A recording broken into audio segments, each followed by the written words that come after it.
আমার এই সাইডে করে হাত তো দুই ব্যথা Eso sí lo vamos a ver. ব্যথা করে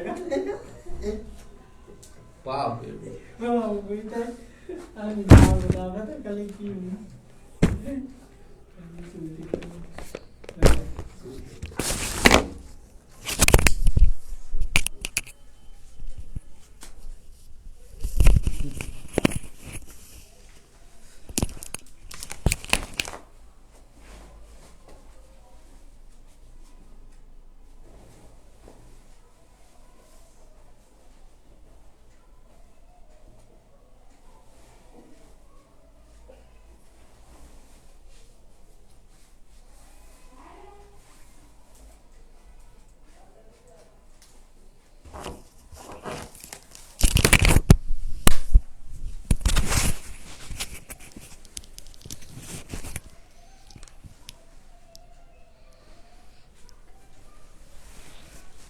Okay.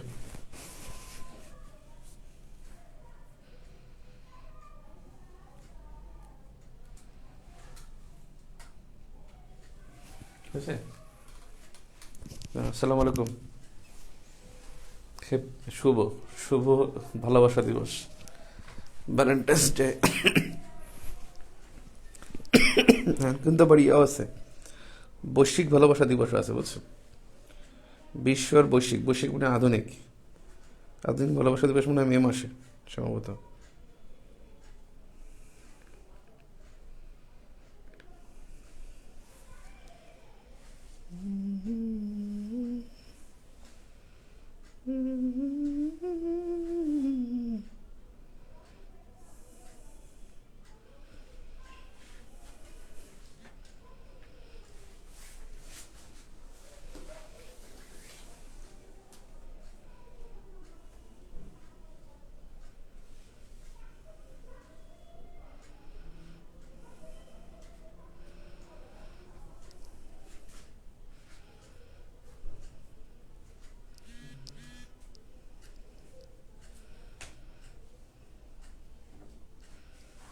ওকে, আমাদের আসলে আজকে প্রবলেম হলো বেশ কয়েকটা। জলবায়ু পরিবর্তন মানে দুর্যোগটা এত বড়, আজকেও শেষ হবে না।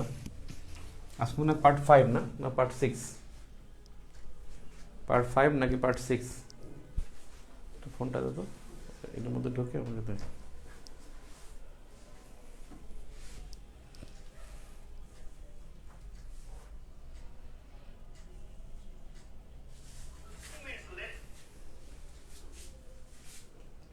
কিসের সাউন্ড?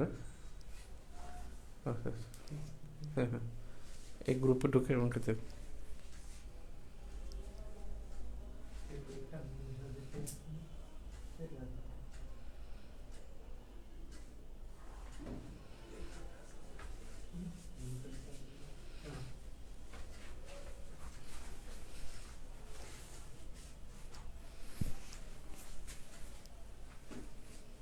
এটা 44 না 43?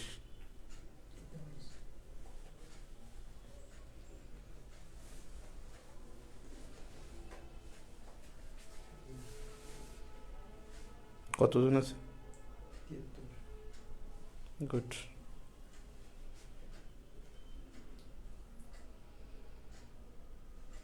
তুই গ্রুপে নাই আবার? নে দেখতেছি।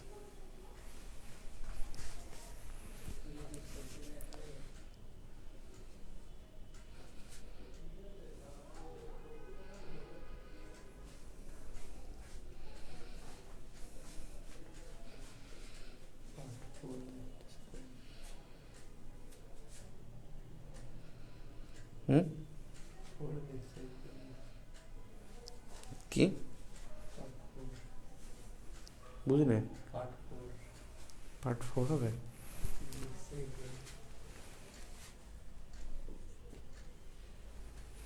পার্ট 4 হবে।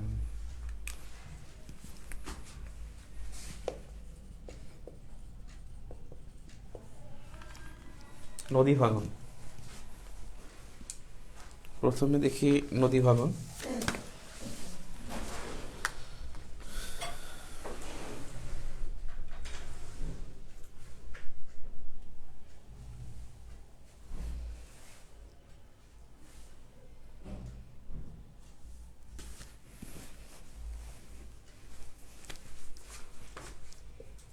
বাংলাদেশ ভাটি অঞ্চলে অবস্থিত। ভাটি অঞ্চলে অবস্থিত। এর 80% সমভূমি। এর 80% সমভূমি। এবং এখানে মানে ভূগাঠনিক উপাদান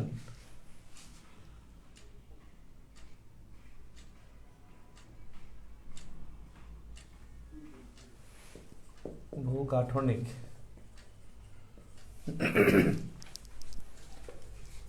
উপাদানের উপর নির্ভর করে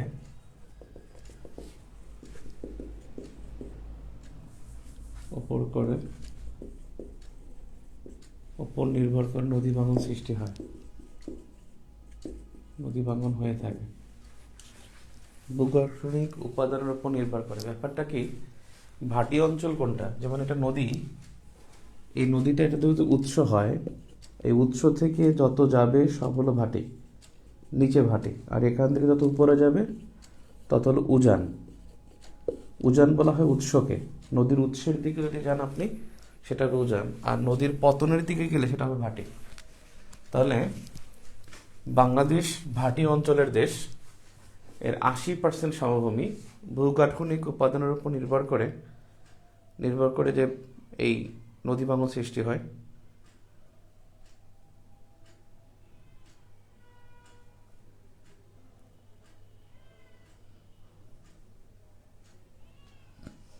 আর এর ফলে অর্থাৎ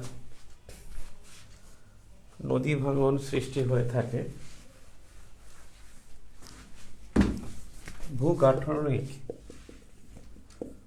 ভূগাঠনিক উপাদানের তারতম্যের কারণে নদী শিকস্তি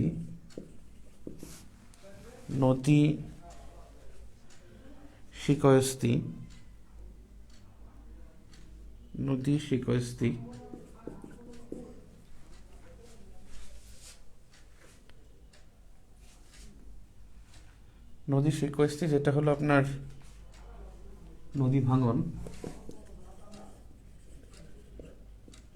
ভাঙন, এটাকে ইংলিশে বলা হয় ডিলুভিয়ান।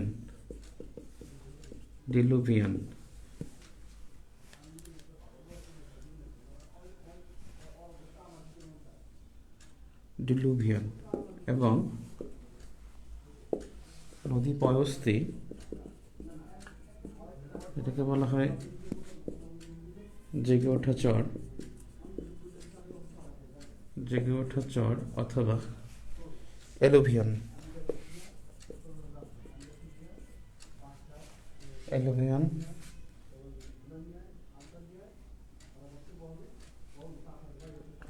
ঘটে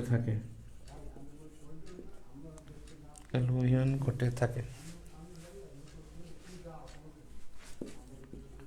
জলবায়ু পরিবর্তন, নদী প্রবাহের পথ, গতিপথের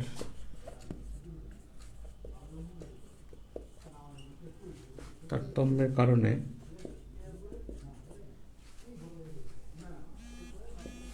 নদী ভাঙন সৃষ্টি হয়। নদী ভাঙন বাংলাদেশের অন্যতম শীর্ষ দুর্যোগ।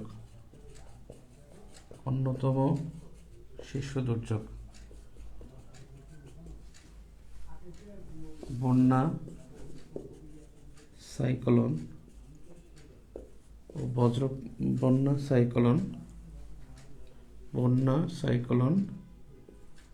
ও বজ্রপাতের সাথে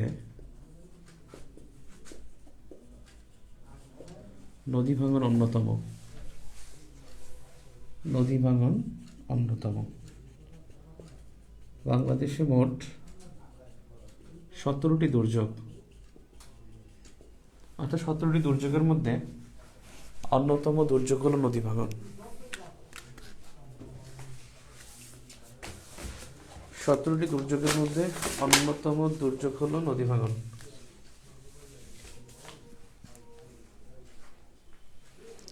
এখন নদী ভাঙনের মধ্যে যে বিষয়গুলো দেখতে হবে সেটা বেসিক্যালি হলো যে প্রথমত নদী ভাঙনের কারণ,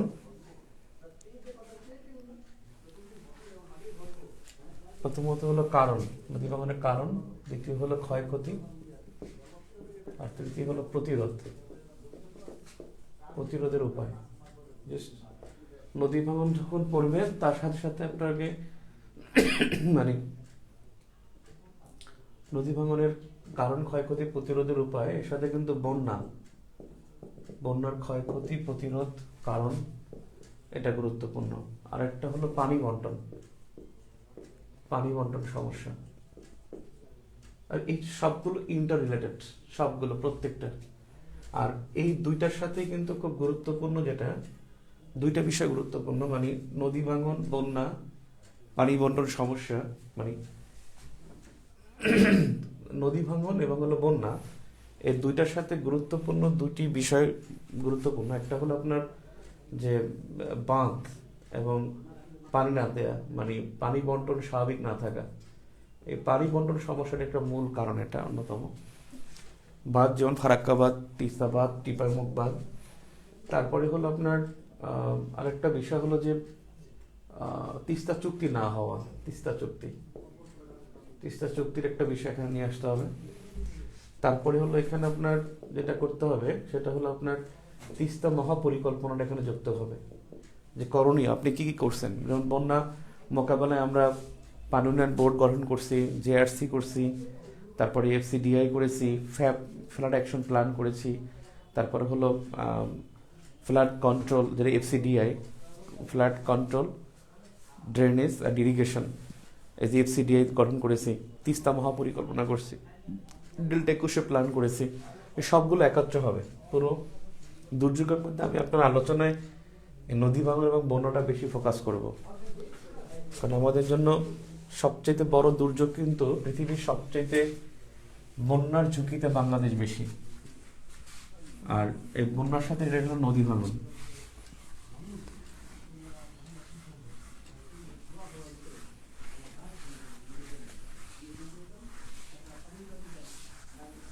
এখন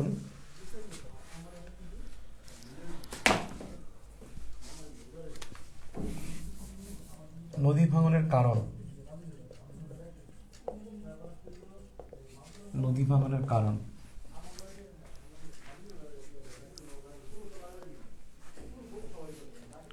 ভাঙনের কারণ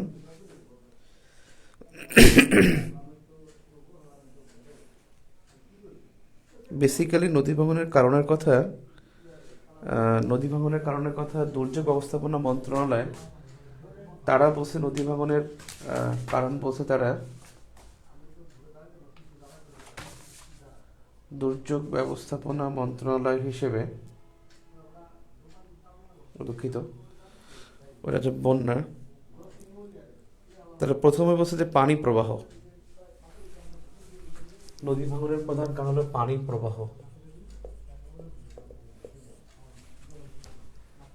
প্রবাহ, সেটা হলো গঙ্গা,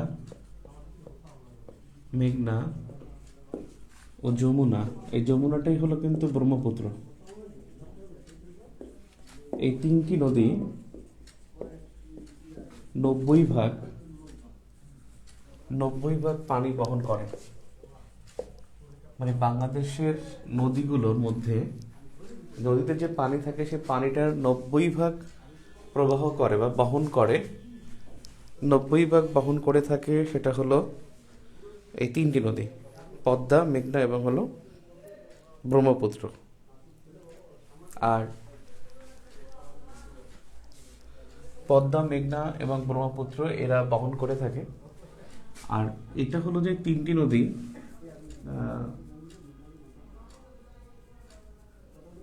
এই তিন নদীর প্রবাহ জুলাই আগস্ট মাসে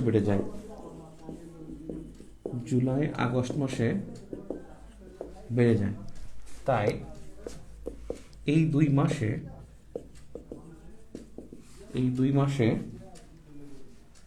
নদী ভাঙন বেশি হয়,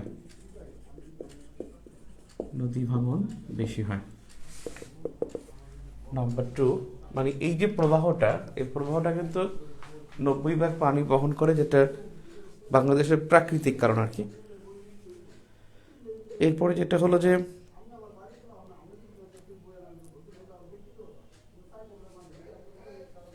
নদীর তীরবর্তী ভূমির গঠন, নদীর তীরবর্তী ভূমির গঠন। এখন বাংলাদেশের যে নদী, এটা হলো বালুকাময় মাটি দ্বারা গঠিত, মাটি দ্বারা বেশিরভাগ ভূমি, ওখানে কি কথা বলে, বেশিরভাগ গঠিত হওয়ায়, বেশিরভাগ গঠিত হওয়ায় নদী ভাঙন সৃষ্টি হয়।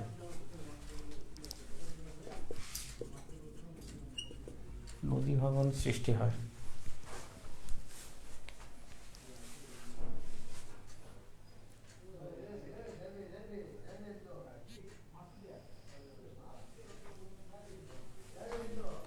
নাম্বার 3, বাড়িপাত বা বৃষ্টিপাত। নাম্বার 3, বাড়িপাত। অর্থাৎ বৃষ্টিপাত বেশি হলে, বৃষ্টিপাত বেশি হলে অতিরিক্ত পানি নদীতে প্রবেশ করে, এবং নরম মাটি, এবং নরম মাটি বলে, হ্যাঁ, নরম মাটি বলে ভাঙনের সৃষ্টি হয়, ভাঙনের সৃষ্টি হয়। কতজন আছে রে? আজকে কম থাকবে, আজকে অনেক ঘুরে ফিরে আসছে।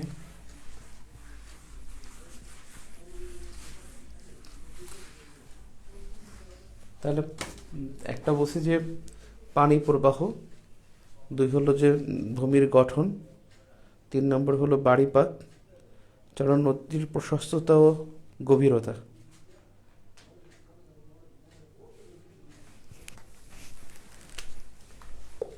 নদীর প্রশস্ততা ও গভীরতা।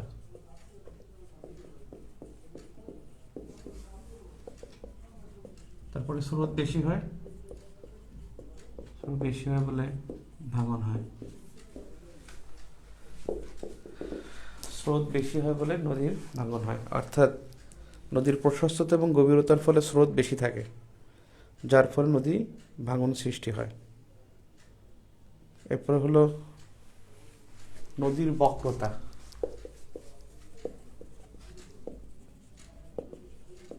নদীর বক্রতা।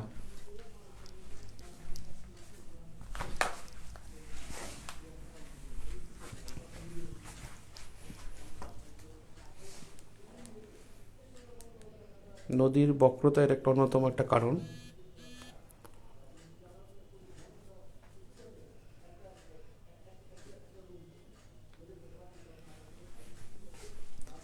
নদী যখন এরকমের হয়,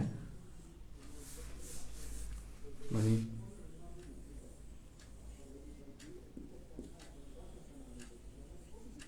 এরকমের যদি নদীর বক্রতা হয়, এই বক্রতার ফলে, বক্রতা বলে অশ্বক্ষুরাকৃতি হ্রদ দেখা দেয়, অশ্বক্ষুরাকৃতি হ্রদের সৃষ্টি হয়। অশ্বক্ষুরাকৃতি হ্রদ অর্থাৎ ঘোড়ার পায়ের মতো হয় আর কি। তাহলে অশ্বক্ষুরাকৃতি হ্রদ হয়। এই হ্রদের ফলে, মানে বক্রতার ফলে হ্রদ সৃষ্টি হয়, যার ফলে হলো পানি প্রবাহ করতে পারে না, বেশি পানি প্রবাহ করতে পারে না। এই বক্রতার কারণে অশ্বক্ষুরাকৃতি হ্রদ হয়, তার ফলে পানি প্রবাহ বেশি করতে পারে না, যার ফলে পার্শ্ব ভেঙে যায়, অর্থাৎ এর ফলে উপকূল ভেঙে যায়, নদীর উপকূলে ভাঙন সৃষ্টি হয়।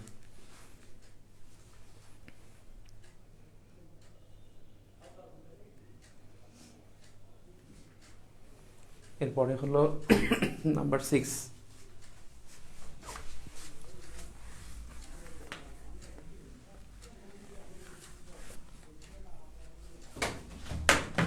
নৌ চলাচল।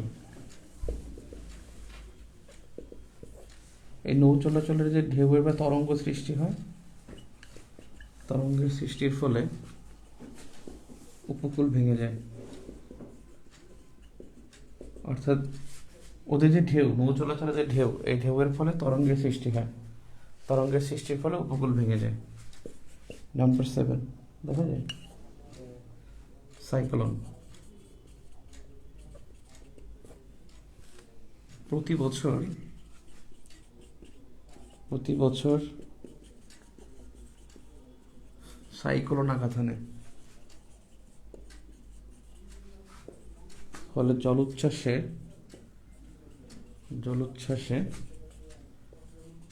নদী ভাঙন হয়, জলোচ্ছ্বাসে নদী ভাঙন হয়।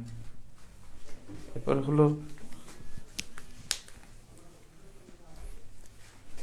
জোয়ার ভাটা।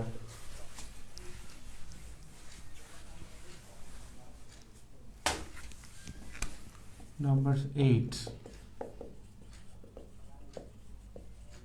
জোয়ার ভাটা।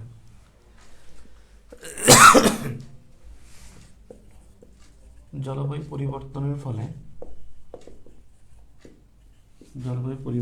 ফলে ভাটির দেশে জোয়ার ভাটার তারতম্য পরিলক্ষিত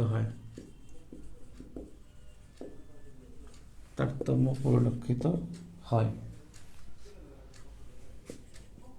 ফলে জোয়ারে পানি বেড়ে উপকূল ভাঙে। ইদানিং দেখা গেছে যে জোয়ারের সময়ও মানে বন্যার সতর্কবাণী দেওয়া হচ্ছে। গত অমাবস্যায় সতর্কবাণী দেওয়া হয়েছিল, কিন্তু যখন রোয়ানু আসছিল তার আগে অর্থাৎ জোয়ার ভাটার সময় সেটার পরিবর্তন পরিলক্ষিত হয়ে থাকে, জোয়ার ভাটার পরিবর্তন পরিলক্ষিত হয়।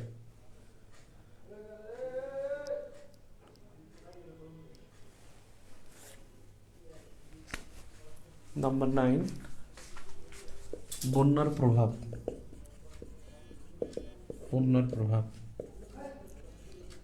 জুলাই থেকে সেপ্টেম্বরে পাহাড়ি ঢলের কারণে দিল্লিতে বন্যার সৃষ্টি হয়। এত ফোন, আমি ক্লাসে। বন্যার সৃষ্টি হয়, বন্যার পানির তীব্র প্রবাহে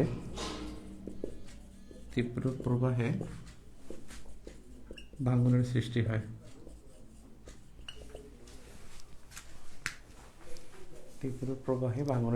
হয়।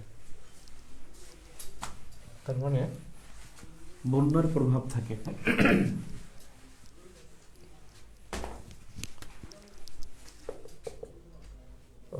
10 নম্বর, নদীগর্ভে ফাটল। নদীগর্ভে ফাটল একটা কারণ। অর্থাৎ নদীগর্ভে যদি ফাটল থাকে তাহলে সেখানে পানি অতিরিক্ত প্রবাহ হয়। এই প্রবাহের ফলে ওখানে একটা মানে আলাদা পানির গতিশক্তি পরিবর্তন হয়। অর্থাৎ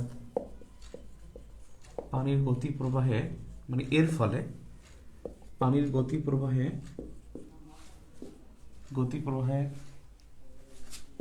তারতম্য ঘটে,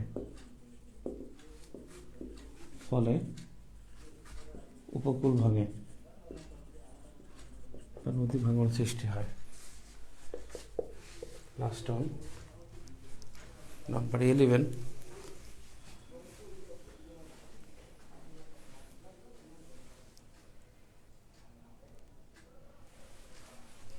হলো বনভূমি উজাড়। বনভূমি উজাড় হয়। এই বনভূমি উজাড়ের ফলে অর্থাৎ তখন মাটির ক্ষয়রোধ করা সম্ভব হয় না, ক্ষয়রোধ করা সম্ভব হয় না।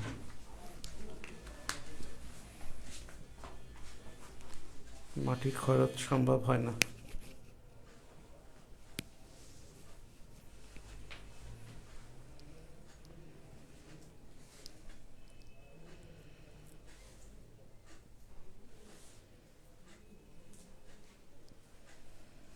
এখন বন্যার ক্ষয়ক্ষতি, নদী ভাঙনের ক্ষয়ক্ষতি।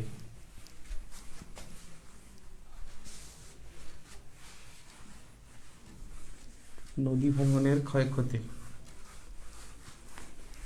কতজন আছে রে?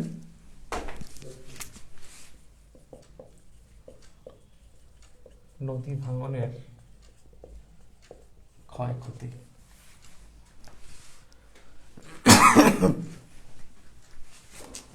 পানি উন্নয়ন বোর্ডের 2021 সালে একটা প্রতিবেদন আছে। পানি উন্নয়ন বোর্ডের 2021 সালের প্রতিবেদন।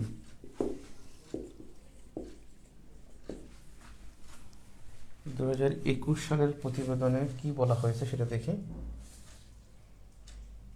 এখানে বলা হয়েছে যে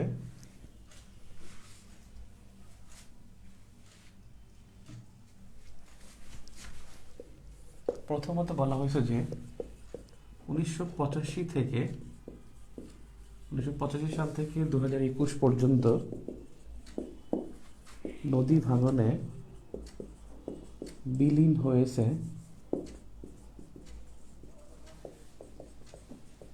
99,600 হেক্টর, 600 হেক্টর জমি। এরপরে বলা হয়েছে যে 17 লাখ মানুষ 1973 থেকে 2018 পর্যন্ত 1973 থেকে 2018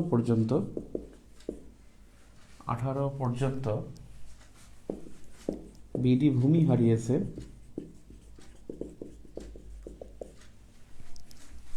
1700 বর্গ কিলোমিটার। 1700 বর্গ কিলোমিটার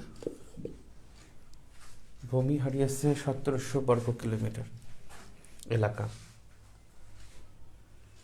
আর মানুষ বাস্তুচ্যুত হয়েছে, মানে 2020-21 সালে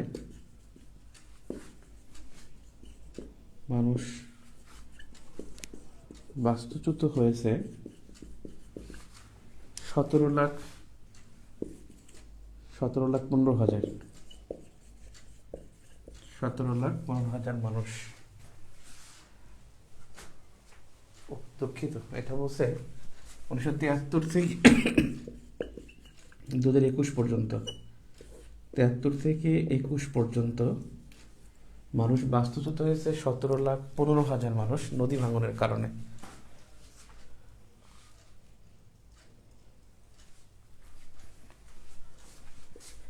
এই একই সময়ে অর্থাৎ 73 থেকে 2018, মানে এই দুইটা রিপোর্ট সেম সাল, তিনটা একই সময়ে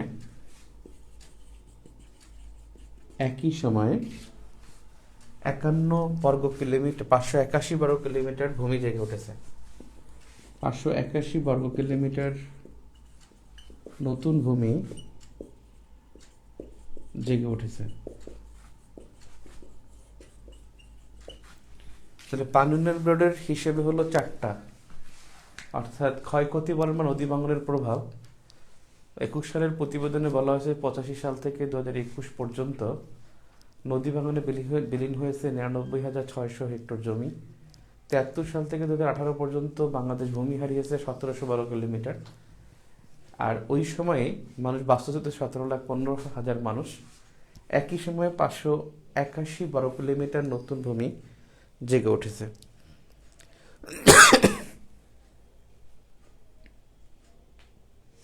পানি উন্নয়ন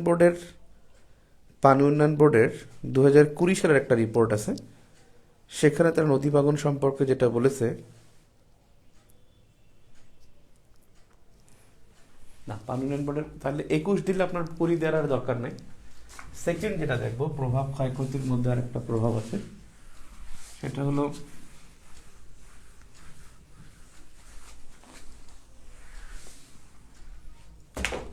দু 2020 সালে বিডি গণমাধ্যমের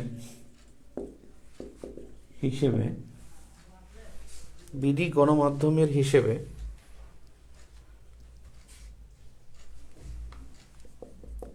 প্রত্যক্ষভাবে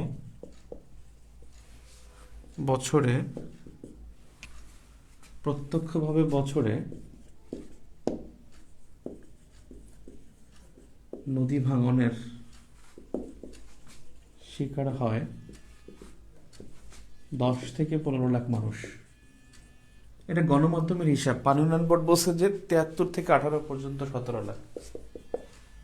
তারা বলেছে যে বছরে অর্থনৈতিক ক্ষয়ক্ষতি হয়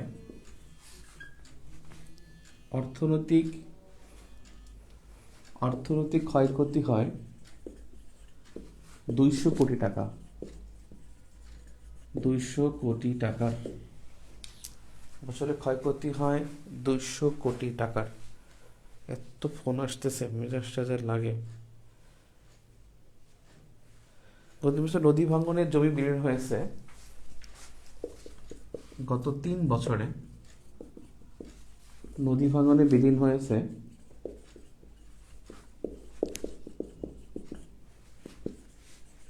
2020, 2021, 2019, 2018। 2020 সালে বিলীন হয়েছে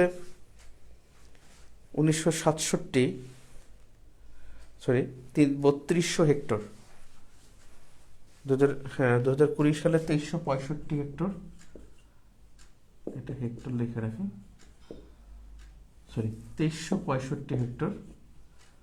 আর 2019 সালে ছিল 2600 হেক্টর, আর 2018 সালে হলো 3200 হেক্টর। নদী ভাঙনের মানে ব্যবস্থা গ্রহণের কারণে এটা দিন দিন কমে আসতেছে।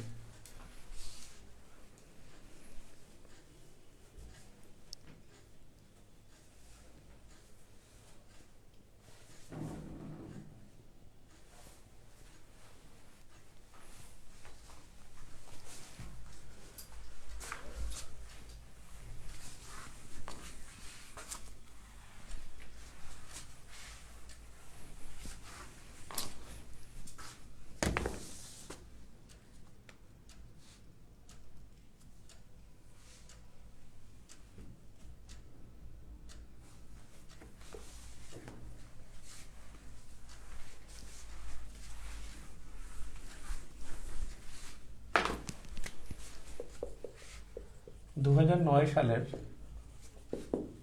COP15 এর প্রতিবেদন অনুসারে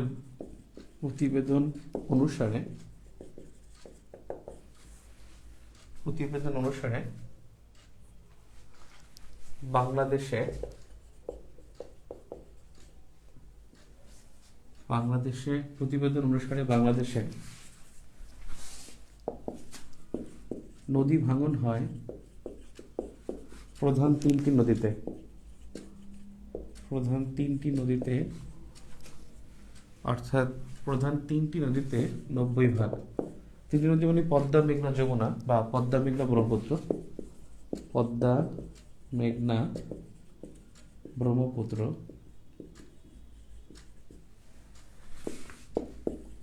100টি থানা ভাঙনের শিকার হয়। 100টি থানা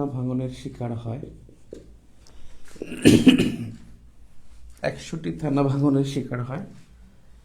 1200 বর্গ কিলোমিটার এলাকা ভাঙনের ঝুঁকিতে।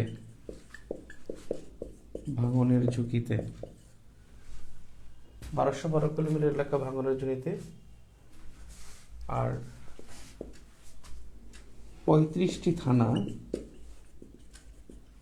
বেশি ঝুঁকিতে। সবচেয়ে বেশি ভাঙন হয় সবচেয়ে বেশি ভাঙন হয় পদ্মায়, কারণ এর অববাহিকা অঞ্চল বেশি, কারণ এর অববাহিকা অঞ্চল বেশি।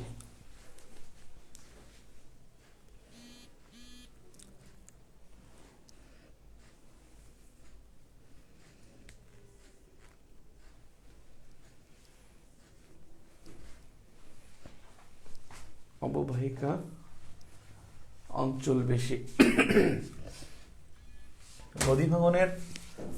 নদী ভাঙনের যে কারণ,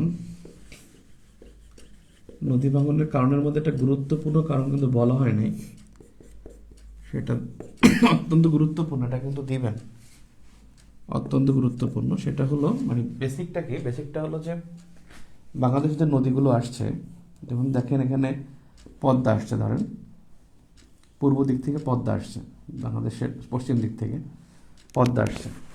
এই পদ্মা থেকে 16.5 কিলোমিটার দূরবর্তী এখানেই ফারাক্কাবাদ, 109টা গেট দেয়া। এর ফলে কী হয়েছে, পানি যখন আসে শুষ্ক মৌসুমে, এর ফলে কি হয়, এখানে নাব্যতা কমে যায়। নাব্যতা কমে যাওয়ার কারণে বর্ষাকালে যখন এটা পানিটা আসে, তখন এটা নাব্যতা কমে যাওয়ার কারণে এটার মানে পার্শ্ববর্তীটা প্লাবিত হয়, ফলে ভাঙনের সৃষ্টি হয়। অর্থাৎ পরেরটা হলো যে বাঁধ নির্মাণ। ফারাক্কাবাদ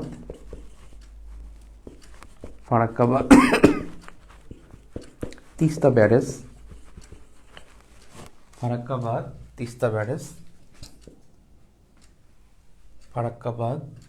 তিস্তা ব্যারেজ ও প্রস্তাবিত টিপাইমুখ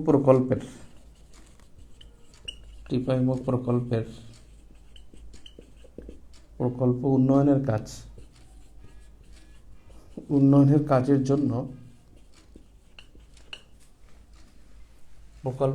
কাজের জন্য বিডি নদীর নাব্যতা হারায়, ফলে অতিরিক্ত পানি বহন করতে পারে না। নাব্যতা হারায় ফলে অতিরিক্ত পানি বহন করতে পারে না, আপনাদের নদী মানে দুর্যোগ নিয়ে আপনাদের একটা লং ক্লাস দরকার, সেই ক্লাসটা হবে ইনশাল্লাহ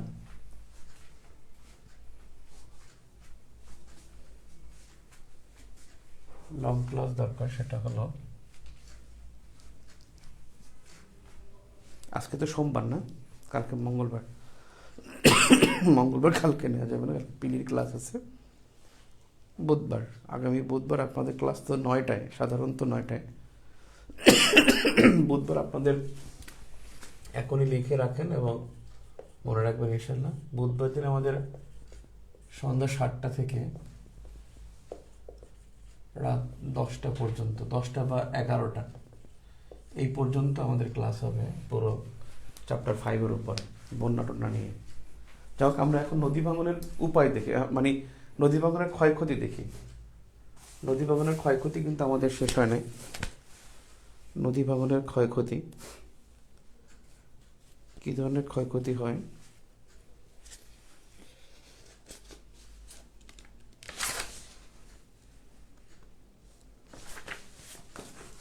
নদী ভাঙনের ক্ষয়ক্ষতি।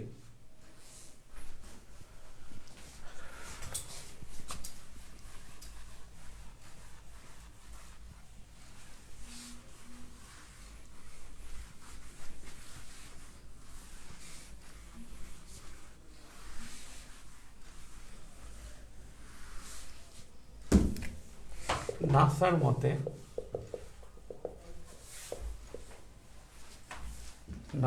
নাসা হলো, ওরা কিন্তু শুধুমাত্র মহাকাশ গবেষণাই করে না, নাসা কিন্তু বায়ু দূষণ সূচকও ঘোষণা করে। নাসা কিন্তু সবই করে, শুধুমাত্র করে না, মানে শুধুমাত্র মানে শুধুমাত্র তারা কিন্তু মানে মহাকাশ গবেষণাই করে না।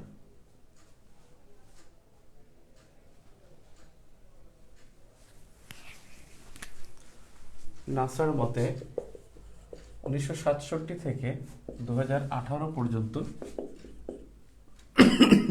পর্যন্ত উত্তরবঙ্গে 6,600 হেক্টর জমি বিলীন হয়েছে।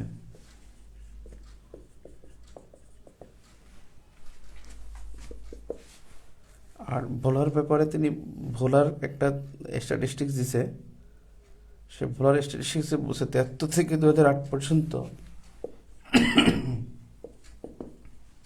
2008 পর্যন্ত শুধু ভোলায় বিলীন হয়েছে, শুধু ভোলায় বিলীন হয়েছে 240 বর্গ কিলোমিটার, 240 বর্গ কিলোমিটার এলাকা, 240 বর্গ কিলোমিটার এলাকা বিলীন হয়েছে।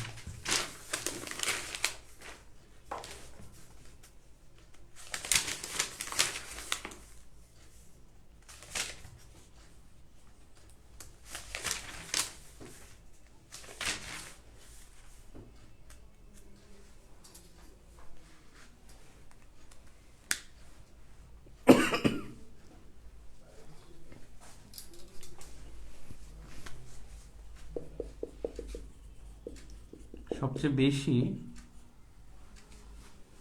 ভাঙন হয় সিরাজগঞ্জ জেলা,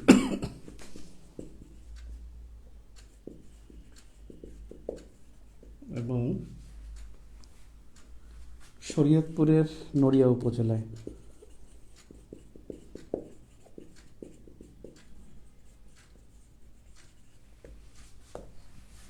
শরীয়তপুরের নড়িয়া উপজেলায়। এবারে ভাঙন প্রতিরোধের উপায়। ভাঙন প্রতিরোধের উপায়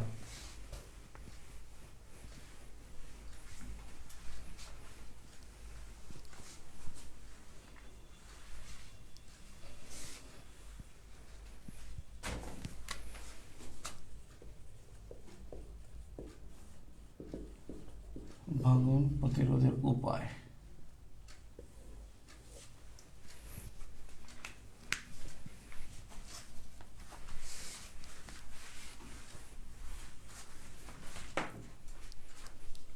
মাঝখানে দেখে তাহলে ভালো হবে।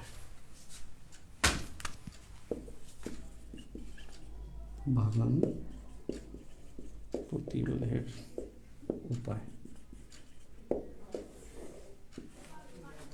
উপকূলীয় বনায়ন,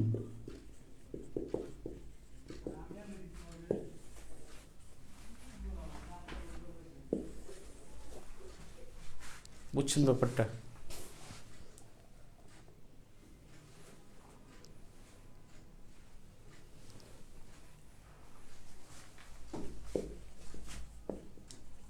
নাব্যতা বৃদ্ধি, নদীর নাব্যতা বৃদ্ধির জন্য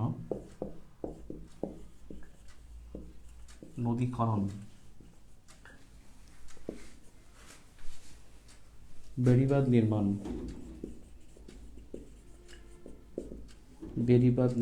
এটা কিন্তু আবার ওই বাঁধ না, নদী বাঁধ দেয় না, মানে বেড়িবাঁধ নির্মাণ।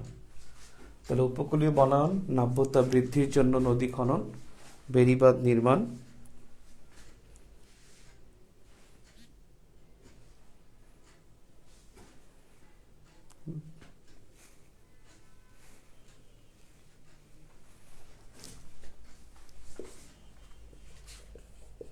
নদীর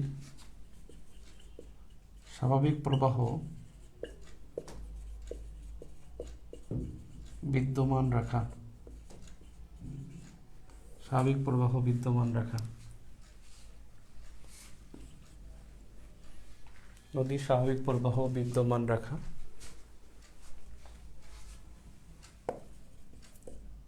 নদী প্রবাহে বাধা অপসারণ,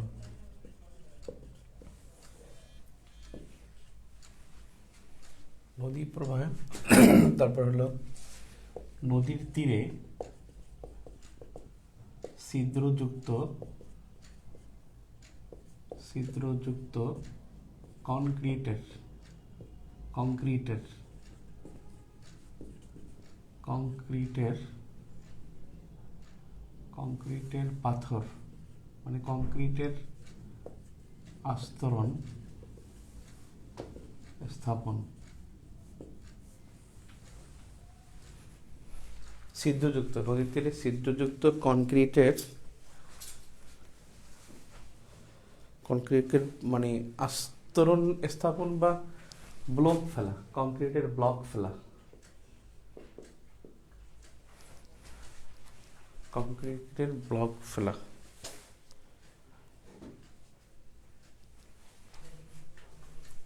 দখল মুক্ত করা, নদী দখল মুক্ত করা।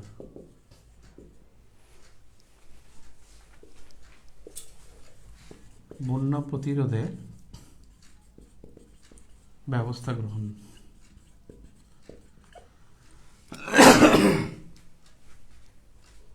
বন্যা প্রতিরোধে ব্যবস্থা গ্রহণ।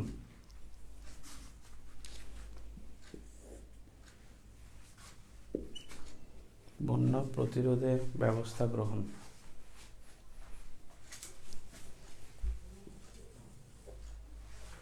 বাঁধ ব্যবস্থাপনা, বাঁধ ব্যবস্থাপনা নিশ্চিতকরণ। বাঁধ ব্যবস্থাপনা বুঝছেন তো, মানে ওই যে ফারাক্কা বাঁধ কিংবা মুখ বাঁধ, তারপরে হলো তিস্তা বাঁধ, সেটা। তাহলে এগুলো হলো নদী ভাঙনের প্রতিরোধের উপায়, নদী ভাঙন প্রতিরোধের উপায়।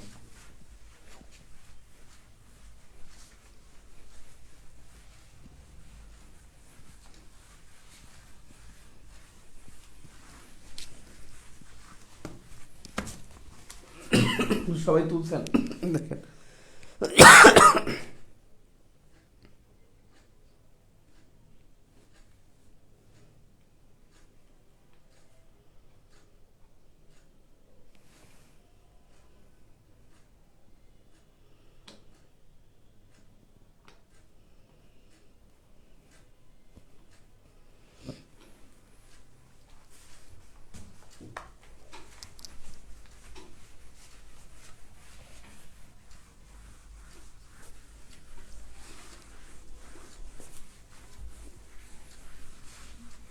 এখন যেটা গুরুত্বপূর্ণ সেটা হলো বন্যা।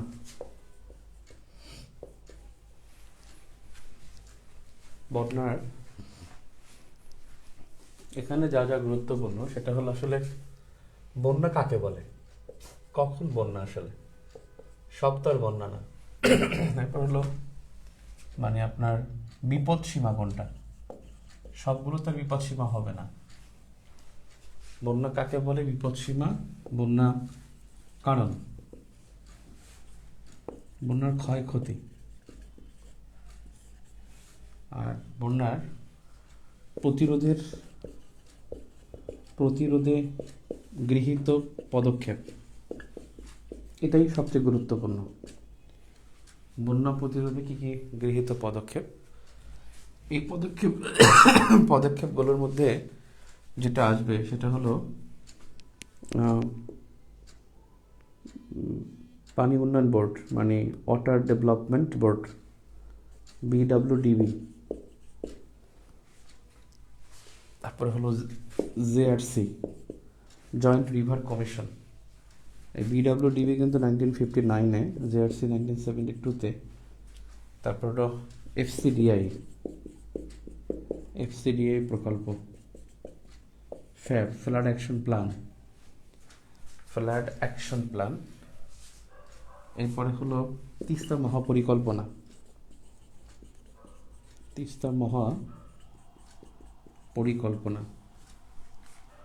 তারপরে হলো ডেল্টা 2100 প্ল্যানে বন্যা, ডেল্টা 2100 প্ল্যানে বন্যা মোকাবেলা পদক্ষেপ, বন্যা মোকাবেলার পদক্ষেপ মানে ওই ডেল্টা 2100 প্ল্যানের মধ্যে এখানে বন্যার গুরুত্ব কতটুকু আছে সেটা। তাহলে প্রতিরোধে গৃহীত পদক্ষেপ আর প্রতিরোধে করণীয়। প্রতিরোধে করণীয় কী কী পদক্ষেপ নিয়েছে মানে এগুলো জাস্ট একেবারে জিস্ট, এটা আলোচনা করতেই হবে। আমাদের বন্যার সংজ্ঞা কিন্তু এই বিডব্লিউডিবি দিয়েছে, বিডব্লিউডিবি। আপনার মনে রাখতে হবে এইটা হলো আপনার, ধরেন এটা হলো স্কেল, এইটা ধরেন বিপদসীমা। বিপদসীমা নির্ধারণ করার জন্য এখানে একটা লাল দাগ থাকবে। এই বিপদসীমার 50 সেন্টিমিটার নিচে 50 এটা হলো স্বাভাবিক অবস্থা।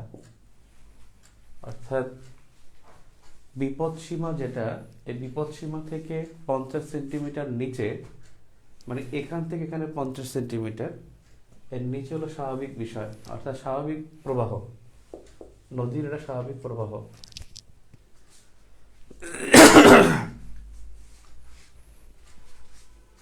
এই 50 সেন্টিমিটার যখন এখান থেকে এটা স্বাভাবিক প্রবাহ গেল, এটা হলো নদীর স্বাভাবিক প্রবাহ। এইখানে যখন আসবে তখন এটা হলো নদীর মানে বন্যার আশঙ্কা, বন্যার সংকেত প্রদান করা হয়। বিপদসীমা যখন ছুঁবে তখন সেটা বন্যা হবে, আর যখন এর 1 মিটার উপর দিয়ে যাবে তখন সেটা ভয়াবহ বন্যা হবে, ভয়াবহ বন্যা। ব্যাপারটা বোঝার চেষ্টা করবেন। বিপদসীমা এক এক নদীর এক একটা থাকে। বিপদসীমা, বাংলাদেশের বিপদসীমা হলো 3টা নদীর 3 জায়গায়। যেমন বিপদসীমা যদি বলেন সেটা হলো প্রথমত ধরেন তিস্তা নদী বিপদসীমা,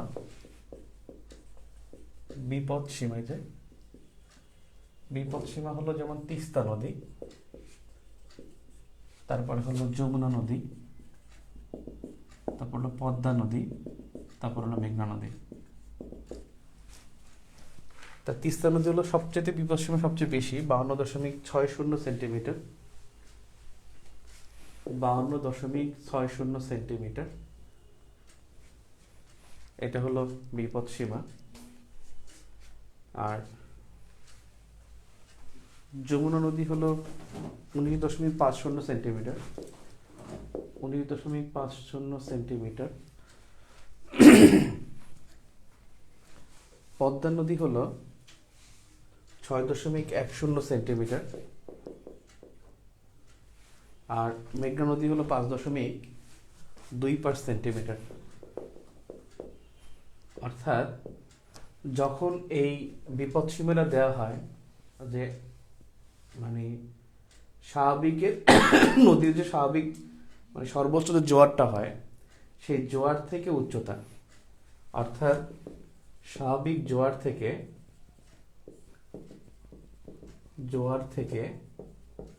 উচ্চতা, জোয়ার থেকে উচ্চতা, অর্থাৎ সর্বোচ্চ যেখানে জোয়ার হবে, স্বাভাবিক সর্বোচ্চ জোয়ার থেকে উচ্চতা। অর্থাৎ একটা নদী মানে পানির জোয়ারের যতটুকু আসে এখানে বেস ধরবে, সেখান থেকে 52 সেন্টিমিটার হলো তিস্তা, ওখানে উঁচু ভূমি, এই জন্য এর উপরে গেলে বন্যা হবে। যমুনা নদীতে 19.50 সেন্টিমিটার যদি এর উপরে যায় তখন সেটা বন্যা হবে। পদ্মা নদী 6.10 হলে সেটা বন্যা হবে, আর 5.2 বেশি হলে মেঘনা নদীতে ওখানে বন্যা হবে। আর সর্বোচ্চ জোয়ার থেকে উচ্চতা সেইটার হলো সীমা হলো এটা হবে। এখন কথা হলো যে বিপদসীমা যখন দেয় ওই বিপদসীমার নিচে 50 সেন্টিমিটারের নিচে থাকলে সেটাকে স্বাভাবিক প্রবাহ বলে। যদি এই 50-এর মধ্যে থাকে, 50-এর মধ্যে যখন পানিটা উঠে যায় তখনই তাকে একটা সংকেত দেওয়া হয় যে বন্যার সংকেত থাকে। তাহলে স্বাভাবিকভাবে দেখা যায় বর্ষাকালে এমনিতেই এখানে বন্যার সংকেত সবসময় থাকে। বন্যার সংকেত দেয় কিন্তু পানি উন্নয়ন বোর্ড, তারা কিন্তু বন্যার সংকেত দিয়ে থাকে। তাহলে বন্যার সংকেত দিবে পানি উন্নয়ন বোর্ড। আর বিপদসীমা যখন ছুঁইবে তখন সেটা বন্যা হবে। বিপদ সীমা থেকে 1 মিটার উপর দিয়ে গেলে তখন সেটা ভয়াবহ বন্যা রূপ নেবে, অর্থাৎ 1 মিটার উপরে গেলে তখন সেটা আর মানে ভয়াবহ বন্যা। এবং সেই ভয়াবহ বন্যা বাংলাদেশে মাত্র 3বার হয়েছে, বেশিবার হয় নাই, 88, 98 আর 2004, সরি 2017, 88, 98 আর 2017। 2017 তো 137 সেন্টিমিটার গেছিল, 137 সেন্টিমিটার মানে 1 মিটারের হচ্ছে তো 37 সেন্টিমিটার বেশি চেয়েছিল। এটা হলো 2017-তে এই 3বার এই ঘটনাটা ঘটেছে। তো যাক, এই বিপদ সীমা কাকে বলে? বন্যার কারণ, ক্ষয়ক্ষতি আর হলো প্রতিরোধে গৃহীত পদক্ষেপ, প্রতিরোধে করণীয়। আর একটা বিষয় আছে যে মানে এই বন্যা নিয়ে জাতিসংঘের কিছু মানে জাতিসংঘ এবং ওয়ার্ল্ড ব্যাংকের কিছু ডিক্লারেশন আছে, সেই ডিক্লারেশনটা দেখতে হবে। কারণ বন্যার ঝুঁকিতে পৃথিবীর শীর্ষ দেশ কিন্তু আমরা, বন্যার ঝুঁকিতে পৃথিবীর শীর্ষ দেশ কিন্তু বাংলাদেশ। সো এখানে কিছু ডিক্লারেশন আছে ওদের এবং রিকমেন্ডেশন আছে, সেই রিকমেন্ডেশন ডিক্লারেশন এটা মিলিয়ে পড়তে হবে, ঠিক আছে? সো আমাদের নেক্সট ক্লাস হলো বুধবার দিন 7টা থেকে রাত 10টা 11টা পর্যন্ত ইনশাল্লাহ। ওই দিন প্রিলির ক্লাস নেই, শুধু রিটেনের ক্লাস নিয়ে আমাদের আলোচনা হবে। বুধবার 7টায় ওখানে একটু ম্যানেজ করতে হবে। ওকে, আজকে এ পর্যন্তই তাহলে, আল্লাহ হাফেজ। কমেন্টও দেখে নেই কারণ